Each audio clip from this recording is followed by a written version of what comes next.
Ketemu lagi dengan Kak Farhan atau KF3, tutor biologi bikin kamus paling biologi. Mari kita bahas soal tentang hereditas manusia. Soal yang pertama, berdasarkan peta silsilah tersebut, genotip orang tua pada generasi pertama dan presentase generasi Y pada generasi ketiga yang menderita albino adalah. Nah, adik-adik, di sini sudah ada ketentuan pastinya, di mana yang berwarna biru merupakan penderita, yang putih merupakan normal. Nah, kemudian untuk genotip orang tua pada generasi pertama, yang ditanyakan itu yang di sebelah sini, ya. Kemudian untuk generasi Y, di sini apakah ada albino atau tidak. Namun perhatikan pada semua opsi, di sini albinonya mempunyai presentasenya. Maka di sini pasti anaknya ada yang albino. Namun kita tidak tahu presentasenya berapa. Oke, kita langsung buktikan. Kita cari dari genotip orang tuanya. Di sini jika albino, maka A kecil. Disilangkan dengan ibunya nih. Nah, ibunya apakah A besar atau A besar A kecil, kita belum tahu. Namun, yang pasti anaknya itu normal ya, karena putih semua. Kita coba satu persatu. Dimulai dari A besar A kecil. Maka anaknya A besar A kecil, A kecil, A kecil. Nah, di sini ada yang albino. Maka dipastikan genotip ibunya tidak akan seperti ini. Karena di sini normal semua. Maka genotip aslinya A besar dengan A kecil. Dihubungkan, ambil salah satu, maka hasilnya A besar A kecil yang merupakan normal carrier. Nah, perhatikan opsinya yang wanitanya A besar A kecil itu pasti salah ya, karena A besar.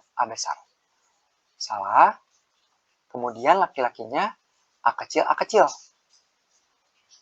Nah, sebenarnya sudah ketahuan ya di sini, karena ini laki-lakinya A besar itu salah ya. Kemudian di sini laki-lakinya A besar A kecil. Salah juga.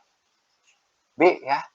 Namun kita perhatikan supaya adik-adik paham ini gimana caranya bisa dapat albino nih untuk generasi Y-nya.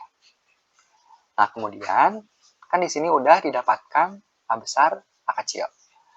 Maka A besar A kecil itu akan disilangkan dengan apa? Nah, di sini anaknya normal. Untuk genotipnya itu pasti sama saja ya. Cuman di sini ibunya yang albino, ayahnya yang normal. Namun hasilnya normal semua. Jadi pasti akan sama seperti ini. Maka P2-nya A besar A kecil disilangkan dengan A besar A kecil. Hasilnya G2-nya dihubungkan ya. A besar A kecil, A besar A kecil. Kemudian F2-nya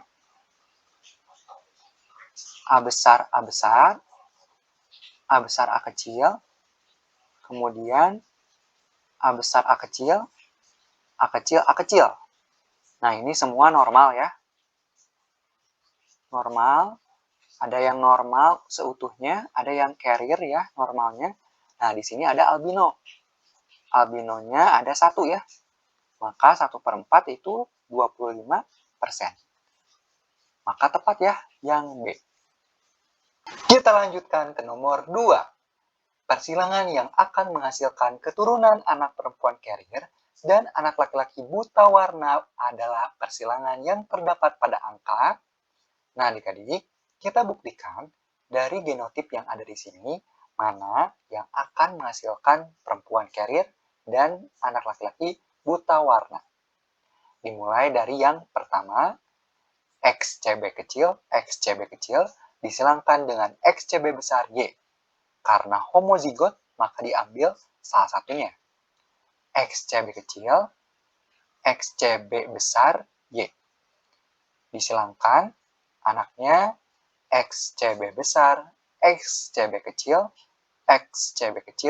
Y. Maka ini merupakan wanita normal carrier. Kemudian ini laki-laki buta warna. Maka betul ya. Lanjut ke nomor 2. XCB besar, ambil salah satu karena homozigot. Kemudian XCB kecil Y. Disilangkan, menghasilkan XCB besar, XCB kecil, XCB besar Y. Maka anaknya wanita normal carrier. Kemudian ini laki-laki normal. Maka salah ya. Kemudian yang ketiga, XCB kecil disilangkan dengan XCB kecil Y. Maka XCB kecil Y. Ini merupakan wanita buta warna. Ini laki-laki buta warna. Salah. Kemudian yang nomor 4. XCB besar, XCB kecil. Karena heterozigot, maka diambil dua-duanya. Kemudian ini XCB besar Y. Hasilnya XCB besar, XCB besar Y. Kemudian XCB besar, XCB kecil Y.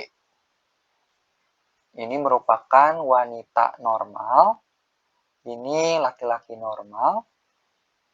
Ini wanita normal carrier. Kemudian ini laki-laki buta warna. Nah, ini ada perempuan carrier, ada laki-laki buta warna. Betul ya? Kita cek nomor 5.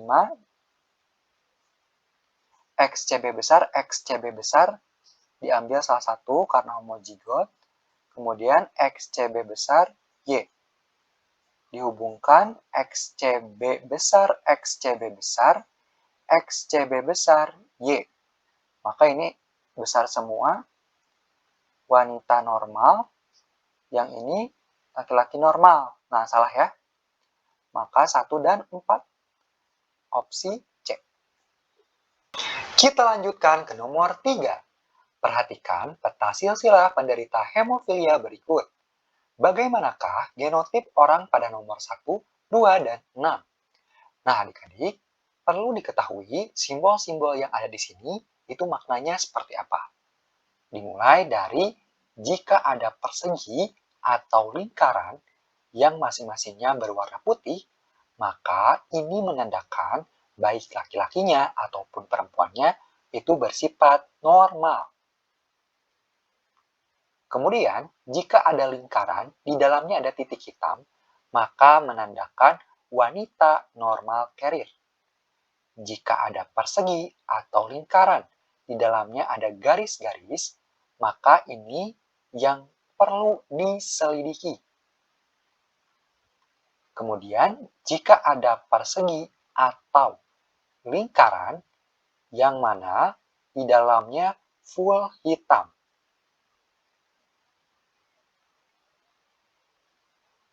maka ini merupakan penderita. Oke, kita cek ke petanya. Maka ini laki-laki hemofilia, laki-laki normal, wanita normal carrier, laki-laki normal, wanita normal, laki-laki hemofilia, laki-laki normal, wanita normal carrier. Nah, yang belum pasti itu nomor 2. Karena nomor 2 itu bisa jadi perempuannya itu normal seutuhnya atau normal carrier. Yang pasti hasilnya harus seperti ini. Kita cek, di sini yang pasti laki-lakinya hemofilia. Maka XH kecil Y disilangkan dengan misalnya perempuannya normal seutuhnya. Maka XH besar, XH besar. Maka hasilnya XH besar, XH kecil, XH besar, Y. Ini namanya wanita normal carrier, yang ini laki-laki normal. Kita cek, di sini laki-lakinya normal, kemudian ini wanita normal carrier, benar. Maka genotipnya nomor 1, XH kecil Y, nomor 2, XH besar, XH besar. Nomor 6 ditanyakan juga, ini merupakan laki-laki normal, maka genotipnya XH besar Y. Oke, sudah ketemu genotip masing-masingnya nomor 1, 2, dan 6. Gimana nih materinya? Seru kan? Jangan lupa like and share ke teman-teman kamu, dan sampai jumpa di pertemuan biologi berikutnya. Dadah!